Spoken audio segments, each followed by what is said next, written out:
भारत में धर्मांतरण का प्रश्न हमेशा से संवेदनशील रहा है।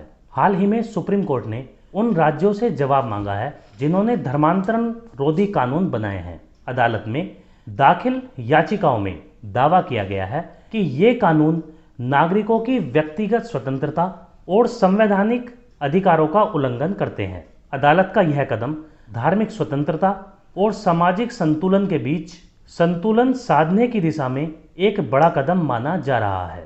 संविधान का अनुच्छेद 25 हर नागरिक को अपने धर्म का पालन करने, प्रचार करने और बदलने की स्वतंत्रता देता है। लेकिन कई राज्यों का तर्क है कि जबरदस्ती, प्रलोभन और धोखे से धर्मांतरण के मामले बढ़ रहे हैं, जिन्हें रोकने के लिए सख्त कानून जरूरी है। इस आधार पर उत्तर प्रदेश, मध्य प्रदेश, गुजरात, झारखंड, हिमाचल प्रदेश और उत्तराखंड जैसे राज्यों ने धर्मांतरण रोधी कानून बनाए।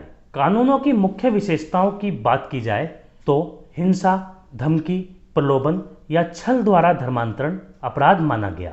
धर्म परिवर्तन करने वाले व्यक्ति को जिला मजिस्ट्रेट को सूचना देना अनिवार्य है। यदि विवाह का उद्देश्य केवल धर्म परिवर्तन बताया जाए तो उसे अमान्य या अपराध घोषित किया गया है। दोषी पाए जाने पर जेल और जुर्माने की व्यवस्था है। गरीब और अशिक्षित वर्ग को प्रलोभन देकर धर्म बदलवाना शोषण है।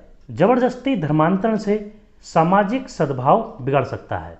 विवाह के नाम पर धोखे से धर्मांतरण रोकने में कानून मददगार है। इससे धर्म परिवर्तन केवल स्वतंत्र इच्छा से ही संभव होगा। यह व्यक्तिगत स्वतंत्रता और निष्ठा यानी राइट टू प्राइवेसी का उल्लंघन है। प्रशासन को पूर्व सूचना देना धार्मिक आस्था को सार्वजनिक करने जैसा है। कई बार इनका दुरुपयोग कर अंतरधार्मिक विवाह करने वाले जोड़ों को परेशान किया जाता है। संविधान द्वारा प्रदत्त अनुच्छेद 25 का सीधा उल्लंघन है। इससे धार्मिक ध्रुवीकरण और बढ़ सकता है। क्या राज्य ऐसे कानून बनाकर नागरिकों की धार्मिक स्वतंत्रता सीमित कर सकते हैं? क्या धर्म परिवर्तन की पूर्व सूचना जैसी शर्त संविधान सम्मत है? इन कानूनों का इस्तेमाल कहीं अल्पसंख्यक समुदाय को निशाना बनाने के लिए तो नहीं हो रहा। सुप्रीम कोर्ट का फैसला बेहद दूरगामी होगा। यदि अदालत इन कानूनों को असंवैधानिक ठहराती है तो नागरिकों की व्यक्तिगत स्वतंत्रता और मजबूत होगी। लेकिन अगर इन्हें वैध माना गया